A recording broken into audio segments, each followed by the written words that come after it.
Monsieur, le numéro 1 au service du chien en Suisse. N'oublie pas de liker, t'abonner et activer la cloche pour ne rien rater et donner un coup de papatte à notre centre canin.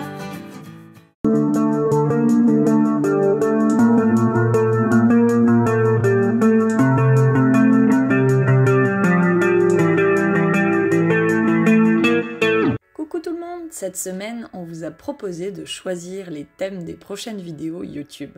Vous avez été assez nombreux et assez nombreuses à répondre sur Instagram, donc je vais essayer de traiter le maximum de sujets dans l'ordre, mais j'ai pris bonne note de vos envies. Pour les prochaines fois, attention par contre à ne pas nous proposer des sujets doubles ou qui sont trop larges, car sinon on va finir en documentaire de 2h30 pour traiter 10 000 thèmes en un. Donc votre sujet ou votre question doit être la plus précise possible. Aujourd'hui, on va parler du thème de Milon qui est sur la thématique de la pratique des sports canins avec son chiot. Mais attention car elle nous avait aussi demandé combien un chien peut tirer au niveau des sports de traction. Du coup, on est clairement dans notre rubrique de sport canin, mais là, on pourrait vraiment faire 2 vidéos. Car pour la charge à tirer Milon, on sera en dehors de la rubrique des chiots. Du coup, on commence par le début, la période chiot, et promis, je garde une petite vidéo sur les ratios poids-traction. Car c'est très compliqué à expliquer et dépend de plusieurs facteurs, donc évitez, je pense, de le mélanger avec plusieurs thématiques. Ce sera pour la prochaine. Concernant la période chiot, et pour répondre à ta question, Milon, directement oui. Les chiots peuvent pratiquer des sports canins, bien évidemment. Mais comme tu peux t'imaginer, s'arrêter à cette affirmation est extrêmement dangereux, donc écoutez bien ce qui va suivre. La pratique des sports canins pour les chiots ou les ados s'appelle des éveils sportifs et ces éveils sont adaptés dans le sens où ils vont bien évidemment respecter toute la croissance du chiot. Pour démarrer un éveil sportif, tu as bien évidemment besoin d'un bon éducateur et moniteur canin qui va respecter toute une chronologie spécifique. Et bah déjà, en premier, il faut savoir qu'il va s'intéresser, s'il connaît bien son métier, à ton chiot, et plus particulièrement au dossier médical de ses parents, si par exemple il est fourni ou disponible sur le Love Select. Le Love Select, rappelons-le, c'est la base de support des chiens de race et des résultats de santé, notamment des radios pour certaines races. Et tout y est disponible publiquement. Si l'éducateur, moniteur a de bonnes connaissances, il peut donc analyser tous les éléments de prédisposition qui pourraient nuire à la croissance, donc aussi sur ta race au niveau santé, développement morpho, et te préparer un programme adapté et au contraire même de ce que les gens pensent, favoriser une bonne croissance pour ton chiot en travaillant sur certains muscles pour le bon maintien osseux et son bon développement. Car oui, une bonne musculature, c'est comme chez les humains, ça peut favoriser une bonne croissance, mais il faut bien connaître ce système pour ne pas faire n'importe quoi. Pensez à vos enfants quand par exemple ils ont une scoliose. Eh bien, on peut aussi vous proposer des séances de kiné, ce qui était mon cas, pour muscler le bas du dos et maintenir la colonne vertébrale afin qu'elle puisse au mieux se développer et reprendre le bon chemin. Donc on répète, une bonne musculature peut favoriser une bonne croissance, mais il faut bien connaître ce système pour ne pas faire n'importe quoi. En parlant de n'importe quoi, et en deuxième partie, très généralement, avant la fin de la croissance, on interdira formellement plusieurs choses. Les sprints tout d'abord, alors que ce soit en courant, au vélo, à moto, trottinette ou ce que tu veux, les sprints, point barre, mais aussi les tractions, donc faire tracter des poids inadaptés au chiot, et je dis bien inadaptés car vers le milieu fin de la croissance, tu peux aussi lui apprendre à sentir des poids dits vides et très légers, mais on verra plus tard les exemples concrets.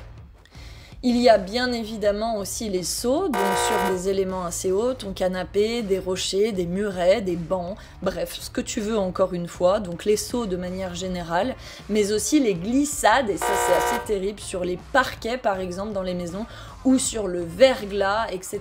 Et enfin, on va parler des escaliers, mais encore une fois, tout est relatif, car si tes escaliers, c'est ceux rikiki des pavés de mon grand-père, et que ton chien lève à peine la patte pour les monter, bon, voilà, tu comprends. Et si maintenant c'est les mêmes escaliers et que tu as un mini chien, bah la logique prendra la suite pour que tu puisses faire le chemin seul. Ensuite, on a dit avant la fin de la croissance, mais sache que je ne peux pas te donner la période de fin de croissance de ton chien, puisque je ne le connais pas, et ne connaît pas sa race et que la fin de la croissance va varier d'une race à une autre et plus généralement de la taille du chien à une autre. Pour te faire un gros raccourci général, plus ton chien est grand, plus la fin de la croissance est loin. Par exemple, si tu prends un chien de petite taille, tu pourrais avoir fin de croissance située vers les 10 mois, puis 12 chez les chiens de moyenne race. Et enfin, 14 à 16 mois pour les grands, puis 18 à 24 mois pour les races géantes. Pour le samoyède, par exemple, ce serait plutôt situé entre 16 et 18 mois, car cela va varier en fonction encore une fois du sexe et de l'ossature du chien. Et pour le berger allemand, tu auras plutôt entre 16 pour les plus petits et 19 pour les plus grands. Maintenant qu'on a vu que le sport peut être un atout pour la croissance de ton chien s'il est bien mené, avec la préparation au maintien osseux via le développement d'une petite structure musculaire adaptée, que nous avons vu aussi les interdits et que nous savons à peu près où se situe la fin de la croissance, on va donc revenir sur la question de l'éveil du chiot au sens général sur les sports canins. Donc on va voir plusieurs petites parties qui vont te permettre de remettre en place à la fin de la vidéo tous les éléments du puzzle. Pour démarrer, sache que faire du sport c'est bien joli, mais ce qui nous intéresse vraiment dans le sport canin, ce n'est pas la performance à ce niveau, c'est plutôt la relation et l'optimisation de l'éducation. Or, pour optimiser une éducation, il faudrait déjà une base, tu ne penses pas? Donc par exemple, tous les jeunes élèves chiots de nos sports canins ont déjà passé, pour l'exemple, leur badge blanc. Ce qui veut dire, en bref, qu'à la maison tout se passe bien entre la propreté, la solitude, les destructions, et qu'ils ont acquis la sociabilisation chien et humain, mais aussi des ordres de dressage élémentaires, comme le oui, le non, le prénom, le rappel, le assis, le pas bouger, le coucher, l'éveil aussi parfois la marche en laisse. Donc partant de ce principe, tu vas commencer déjà vers 4 ou 5 mois. En commençant à 4 ou 5 mois et en prenant en compte que tu ne souhaites pas de la performance directe, eh bien tu vas en fait insérer des petits exercices dans tes séances qui seront fun, adaptés à toutes les règles que l'on a vues précédemment. Par exemple, le client veut que son chiot fasse de l'agility plus tard, puisque, allez, on va le dire, l'agility est quand même très répandu. Super, donc enseignons-leur, aux clients et aux chiens, que l'agility c'est cool. On mettra donc en place un petit parcours d'éveil en conservant des éléments larges pour la hauteur, par exemple une petite palissade abaissée, avec 2 membres de la famille de chaque côté, afin d'avoir la place de pouvoir le guider et sécuriser la zone pour la découverte de l'obstacle. On abaissera par exemple au sol les barres de saut, ainsi il ne va pas sauter, mais il passera au-dessus et nous n'aurons donc pas entré en conflit avec la croissance.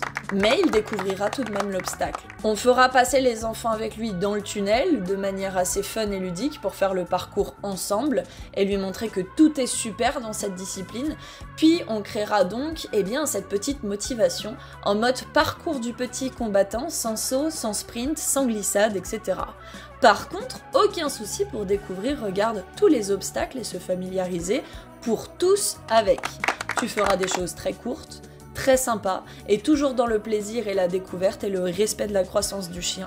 Pour apprendre le slalom, par exemple, s'il est même recommandé de démarrer quand il est chiot, puisque sache que c'est comme les langues vivantes chez les enfants, les chiots apprennent très vite. Et la manière dont tu vas le faire travailler au niveau cérébral va très fortement influencer son avenir pour apprendre de nouvelles choses. Donc pour le slalom, par exemple, tu peux commencer quand il est chiot en réalisant des jeux d'énigmes où le chiot doit développer son sens de la réflexion pour récupérer son jouet ou une friandise. Donc ça, c'était l'agility. Maintenant, si tu veux, on va voir d'autres sports. En dog dancing par exemple, aucun souci avec un chiot pour apprendre à se rendre sur une cible et apprendre des tours élémentaires comme donne la patte, faire 8 entre les jambes et roule. En pistage, on va lui apprendre le cherche justement avec des gourmandises et plus sa petite truffe sera développée grâce aussi à l'activité que tu vas mener, plus l'environnement de recherche sera complexe, des feuilles mortes, de l'eau, de la neige, etc. En canisport de traction, et je pense que c'était peut-être aussi l'objet de ta question, est-ce que l'on a besoin de tracter pour apprendre à marcher à côté ou devant un vélo ou une trottinette que tu pousseras avec les 2 mains en marchant à côté du vélo et en récompensant la bonne position de ton chiot. Est-ce qu'on est obligé de courir? Pas non plus. Et c'est un bon point en plus pour certaines races afin de travailler sur le fait de se concentrer, de ne pas courir après les vélos. Est-ce que tu as besoin de tracter pour apprendre à mettre et à enlever un harnais en collaboration avec le chiot? Non, cela s'appelle de l'éveil manipulation collaborative. Est-ce que tu as besoin de tracter pour lui apprendre à aller devant? Mets-le assis à côté de toi et dis-lui go, laisse-le se rendre tranquillement vers un membre de la famille qui est situé un peu plus loin devant, ou vers une planche à friandises que l'on pose, ou tout autre jouet pour le motiver. Pareil pour les directions, indique-lui de quel côté est allé se cacher un membre de la famille et joue avec lui. Au niveau du tray ball, pas besoin de rentrer en conflit avec la croissance pour apprendre à pousser un petit ballon mou à sa taille. Pas besoin non plus de rentrer en conflit avec la croissance pour lui apprendre à se positionner derrière le ballon. Le flyball, eh bien le flyball comme pour l'agility, on va baisser au sol les barres de saut et mettre une balle avec des friandises fermées juste derrière les obstacles pour éviter les sprints, mais travailler le parcours et le rapport de la balle sur les barres qui sont au sol. Donc il n'aura toujours pas à les sauter, mais pourra travailler l'aller-retour avec la petite balle dans la gueule. S'il la ramène non loin, ouvre-la et donne-lui ce qu'il y a dedans pour lui montrer qu'il a un intérêt à te la rapporter. Tu travailleras donc aussi sur ta relation. Au niveau du frisbee, avant de penser frisbee, on pense déjà à travailler, à aller chercher et à rapporter sans même avoir à courir. Même exercice avec la balle surprise et tu peux tout à fait l'exercer chez toi. Pour les hoopers, pas besoin de gêner la croissance en passant sous des hoopers ou en entrant dans des tunnels ou en faisant des parcours d'éveil pour passer derrière une porte ou un baril. Et enfin, en mordant, parce que je crois que j'ai fait à peu près le tour, le mordant tel que vous le voyez n'est pas du tout comme ça dans le démarrage du programme du chiot, car cela est tout bête. Oui, au début, quand il est chiot, qu'est-ce qu'on lui apprend? La motivation de chasser un petit jouet et de le maintenir en gueule. Difficulté pour la croissance, 0 si on fait ça avec intelligence. Donc voilà, je pense qu'on a bien fait le tour. Et vous, qu'est-ce que vous en pensez? Est-ce que vous avez aussi des petits exercices pour l'éveil d'un sport adapté pour les chiots? N'hésitez pas à nous les partager, à partager vos idées, mais aussi vos avis. Et si cette vidéo vous a été utile, pourquoi ne pas la liker et la partager avec vos amis qui ont un chiot et se tourmentent là-dessus? Parce que vous êtes nombreux, et oui, à vous poser cette question. C'est pas la première fois qu'on la reçoit. Et n'oubliez pas qu'une vidéo partagée, c'est un soutien en plus pour nous afin de continuer. Merci et à tout bientôt pour une nouvelle vidéo qui a du chien.